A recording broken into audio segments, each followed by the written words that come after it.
Delicious meets nutritious in the snack that packs a real protein punch. Wonderful Pistachios. Each 1-ounce serving of Wonderful Pistachios has 6 grams of protein, giving you over 10% of your daily value and making Wonderful Pistachios one of the highest protein nuts. But perhaps more than that, I love all of the flavors they have. Their sea salt and vinegar ones are my favorite when I'm craving that flavor but want to keep it healthy. But that's just the tip of the iceberg. Wonderful Pistachios come in a variety of flavors, like chili roasted, honey roasted, smoky barbecue, and jalapeno lime, perfect for enjoying with family and friends or taking them with you on the go. Whether you're a pistachio purist who loves cracking open every nut, or you prefer the convenience of no-shells pistachios, Wonderful Pistachios has got you covered. Grab Wonderful Pistachios and elevate your snacking game today. So fill up with a healthy snack when hunger strikes. Visit wonderfulpistachios.com to learn more. That's wonderfulpistachios.com. Have you ever noticed how a calm mind can really set the stage for a good night's sleep? That's the idea behind our new podcast, Good Sleep. Greg, our host from Optimal Relationships Daily, is here to help ease you into a peaceful night's rest with some positive affirmations.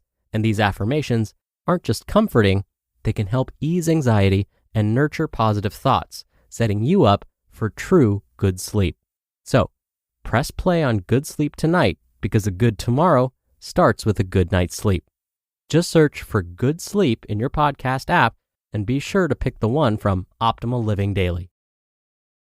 This is Optimal Health Daily, episode 2567.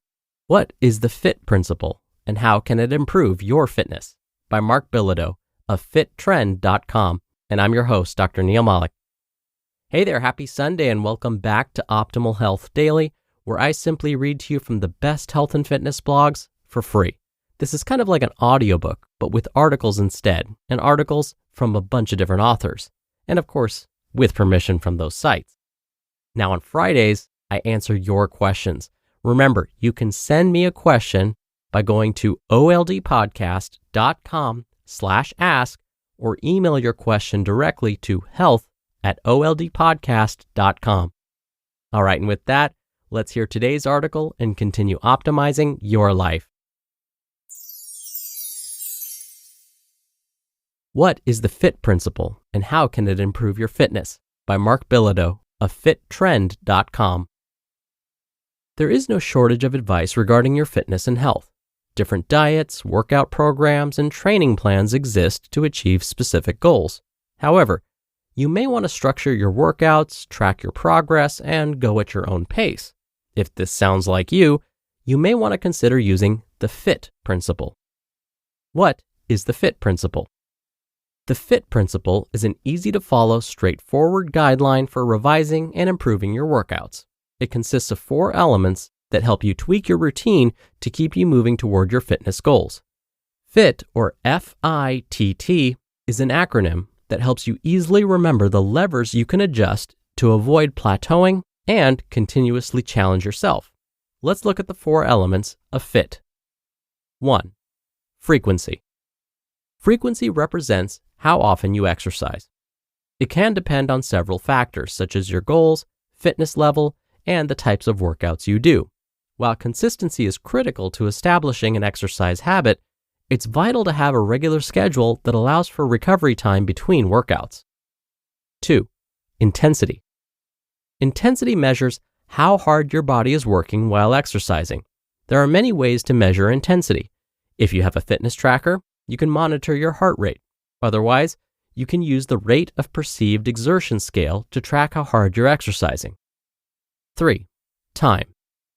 Time measures how long your exercise sessions are. This can vary widely depending on your activities and fitness level. However, the time you spend exercising should align with your fitness goals. For example, building endurance, increasing your strength, or simply improving your overall health requires different activities and time commitments. And 4. Type. Type refers to the kinds of training in your routine, such as cardio, strength, and flexibility. Regardless of what you do, it's vital to experiment and find exercises you enjoy. Otherwise, you'll try to push through and rely on motivation and willpower to achieve your goals, such as increasing muscle mass or losing weight. Unfortunately, Willpower and motivation are finite, and you'll eventually stop exercising. When you enjoy what you're doing, you will increase your chances of sticking with your workout routine. How to use FITT. You can probably see how FITT can help you continuously improve, whether you're new to exercise or starting over. No matter your fitness level, you are starting somewhere. Getting into a repetitive routine may lead to burnout, an overuse injury, or plateauing in progress. Let's say you've been walking 3 times a week for 20 minutes, slightly faster than your walking pace. However, your body will adapt to this routine after a few weeks. As a result, the workouts will feel easier, so you burn fewer calories and you feel like you're not improving. This is where FITT can help you by making a change to your routine, like change frequency by adding another day of walking, change intensity by walking faster, start running, walking on an inclined treadmill or a hilly route, change the time by walking longer every time you go for a walk, or change the type of exercise you're doing by swapping one or more walks with another activity, such as hiking, cycling, or running. Adjusting one of these FITT elements can dramatically change your workout and how your body responds. By making changes when your workouts seem easy, you can break through the plateau and continue to make progress towards your goals. Tracking your progress. Tracking your progress can help you identify when you've stopped progressing by giving you a complete picture of your effort. Not only will you see your progress, but you may also see early indicators of trouble, which will let you apply the FITT principle sooner rather than later. Tracking your progress doesn't take much effort, but recording the data is an extra step. However, you can improve your consistency by using an app, smart scale, and fitness tracker to gather the data automatically whenever you exercise or weigh yourself. How FITT can help prevent injuries. It is essential to keep making changes and pushing yourself harder. However, don't change too much at once. One of the benefits of FITT is that it puts you in the mindset of monitoring your frequency, intensity, time exercising, and activities.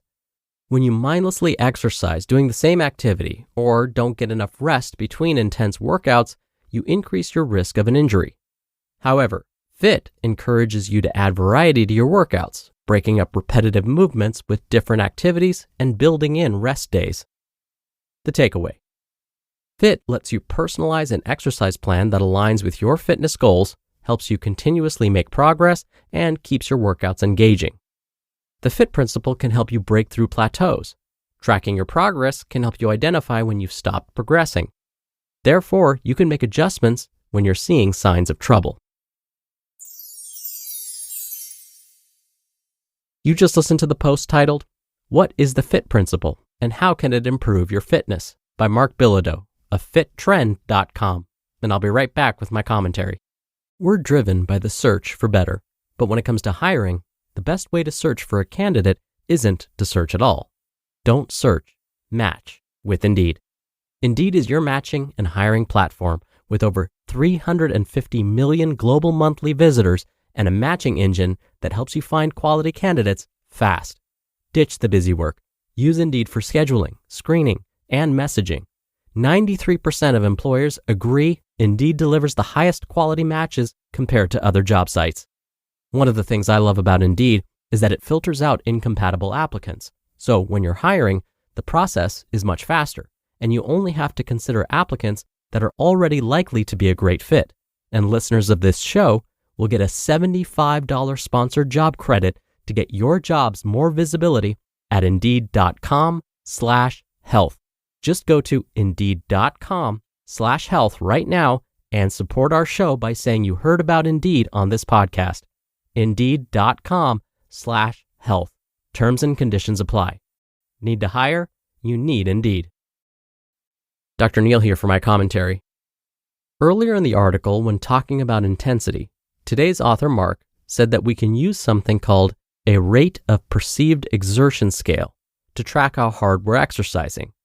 This rate of perceived exertion scale is basically a numbered list from 0 to 10. Each number represents the intensity we might feel during exercise. So a 0 means we're completely at rest, we're not moving our bodies at all. A 4 or 5 means that while exercising, the intensity feels moderate or somewhat challenging. A 10 means we are working at such a high intensity that it's basically our maximum effort. Now, it's called a perceived exertion scale because by using this 0 to 10 scale, we're trying to represent our perception of how intense the workout is. But if you don't remember this scale or what each range of numbers means, that's okay. There's an easy to remember shortcut we can use, and I've mentioned it before, the talk test. So while you're exercising, imagine there's someone exercising with you. Then imagine you are going to try and have a conversation with that imaginary person while you're exercising. Would that be possible? Do you feel like you could have a conversation with that imaginary workout buddy? If so, then you're working out at a lower intensity. Now, imagine you're working out on a different day, but with that same imaginary friend. Now you find you could not only talk to this imaginary friend, but you could actually sing a song to them.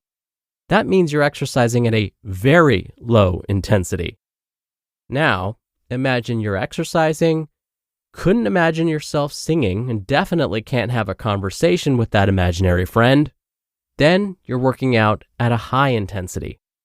So this is a different take on a rate of perceived exertion scale. You're basically using this method to see how hard you're working, and then you can adjust the intensity of your workout based on your goals and how you're feeling.